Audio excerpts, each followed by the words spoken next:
3.5 বছরের অনেক স্মৃতি মনে পড়ছে। আপনারা জানেন, গণপ্রজাতন্ত্রী বাংলাদেশের সর্বোচ্চ আইন হচ্ছে গণপ্রজাতন্ত্রী বাংলাদেশের সংবিধান। এটি 1972 সালের 16 ডিসেম্বর সংসদে কার্যকর হয়। গণপ্রজাতন্ত্রী বাংলাদেশ সরকারের অসম্ভব চমৎকার একটি প্রথম দিকের উদ্যোগ হচ্ছে এই সংবিধান রচনা। জাতির পিতা বঙ্গবন্ধু শেখ মুজিবুর রহমান, সর্বকালের সর্বশ্রেষ্ঠ বাঙালি, মুক্তির মহানায়ক, তার ঐকান্তিক নির্দেশনায় এই সংবিধান গৃহীত এবং কার্যকর হয়। সেখানে একটি অনুচ্ছেদ আছে, নাম হচ্ছে 15 নম্বর অনুচ্ছেদ। এই অনুচ্ছেদে বলা আছে যে গণপ্রজাতন্ত্রী বাংলাদেশের মানুষের অন্ন, বস্ত্র, বাসস্থান, শিক্ষা, চিকিৎসা এ সকল জিনিসের যোগানের দায়িত্ব রাষ্ট্র পালন করবে। সেই লক্ষ্যে 1972 সালেই জাতির পিতা বঙ্গবন্ধু শেখ মুজিবুর রহমান বাংলাদেশের মানুষকে ভূমিহীন করার জন্য উদ্যোগ গ্রহণ করেন।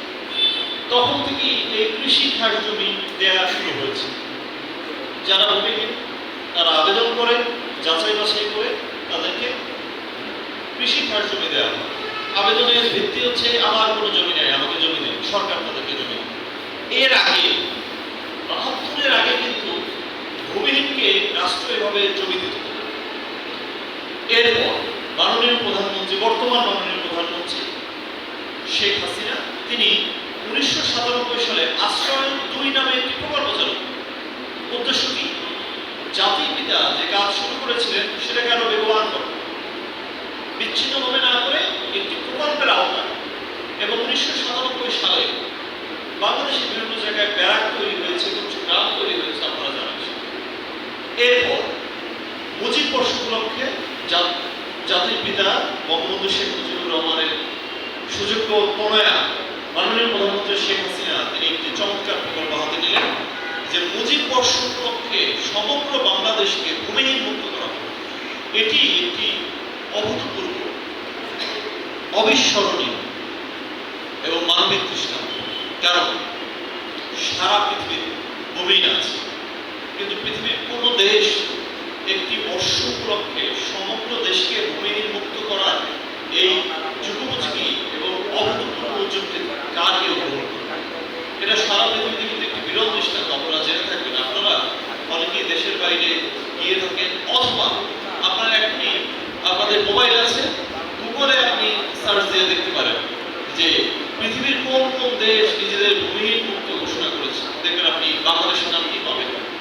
আপনি ইংরেজিতে সার্চ দিয়ে দেখতে পাবেন, যে তাহলে তো অন্যান্য দেশ থাকলে চলে আসবে, দেখবেন আসবেন। এটি নিয়ে কিন্তু আমাদের অনেক গর্বের জায়গা আছে। এই গর্বের জায়গাটিকে বাস্তবে নিয়ে আসার জন্য আমাদের অসম্ভব পরিশ্রম করতে হয়েছে। ওই যে বললাম না শুরুতে যে বিগত 3 বছরের অনেক স্মৃতি মনে পড়ছে, কিন্তু এখন সেই কষ্ট, একটি আর কোনো কষ্ট নাই, এগুলো আনন্দে পরিণত হয়েছে। চাঁদপুর সদর উপজেলাতে সব মিলিয়ে 197 জনকে ভূমিহীন মুক্ত করা হয়েছে, তাদেরকে ঘর দেওয়া হয়েছে। নিশ্চিতভাবে আরো মানুষ ভূমিহীন হবে আগামীতে। নদী ভাঙন হতে পারে, আল্লাহ না করুক, কিন্তু বাংলাদেশের বিভিন্ন জায়গায়, অঞ্চলে হতে পারে, বরিশাল অঞ্চলে হবে, সকল জায়গায় কিছু লোক ভূমিহীন হবে। কিভাবে আমরা তাদেরকে ভূমিহীন মুক্ত করব? আমাদের সেই আশ্রয় 2 প্রকল্প কিন্তু চালানো থাকবে। কিন্তু মুজিব বর্ষ উপলক্ষে, অর্থাৎ 1920 সালের 17ই মার্চ জাতির পিতা জন্মগ্রহণ করেছিলেন। তার 100 বছর পূর্তিতে 2020 সালের 17ই মার্চ মাননীয় প্রধানমন্ত্রী সিদ্ধান্ত গ্রহণ করলেন যে আমরা ভূমিহীন মুক্ত করব। এরপর দেশে করোনা আসলো 2 বছর, যে কারণে এই মুজিব বর্ষের পরিধি নির্বাহী ক্ষমতা বলে বাড়িয়ে 2020 থেকে 21, 22, 23 তিনি করেছেন। আমরা সকল অংশীজনকে সাথে নিয়ে এই কাজটি করছি। আমার আসলে সরকারি কমিশনের ভূমি থাকাকালীন সময় অনেক অভিজ্ঞতা মনে করছি যে ভূমিহীন মুক্ত করতে গিয়ে কতটা জটিলতার মধ্যে আমাদেরকে করতে হয়েছে। খাস জমি দিতে হবে, খাস জমি সব দখল, আবার যেন খাস জমি দেওয়া যাবে না, ভালো খাস জমি দিতে হবে। ভালো খাস জমি যেটা গ্রোথ সেক্টরের কাছাকাছি সব প্রভাবশালীরা দখল করে আছে। আমরা জমি উদ্ধার করতে গেলাম, হাইকোর্টে রিট মামলা, তারপর হচ্ছে যে ঠিকাদার কাজ করতে গিয়েছে তাদেরকে দৌড়ানি দেওয়া হয়েছে। আবার দেখা যাচ্ছে ভূমিহীনের তালিকা যখন চাওয়া হলো, সকলে হাজার হাজার ভূমিহীনের তালিকা দিয়েছে।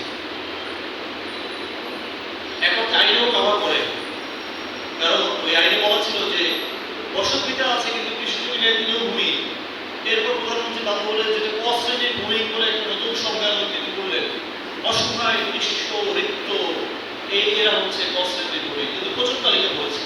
এই তালিকা যাচাই বাছাই করতে আমাদের অনেক কষ্ট হয়েছে, সকলে আপনারা সহযোগিতা করেছেন।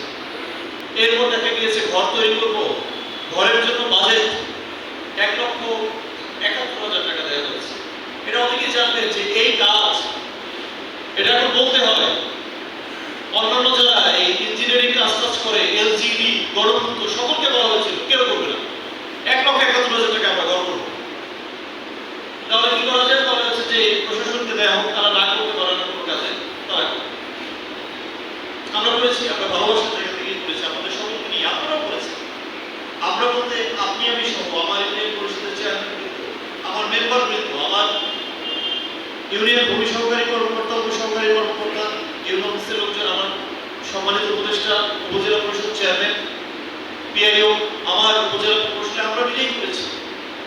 কিন্তু যদি এমন হতো যে এই ঘরের জন্য দেওয়া হচ্ছে 10 লক্ষ টাকা, তাহলে দেখবেন যে এই কাজ জায়গা মতো পৌঁছে যেত। দেওয়া হয়েছে 1,71,000 টাকা প্রথম পর্যায়ে, এবং ধীরে ধীরে বাড়ানো হয়েছে।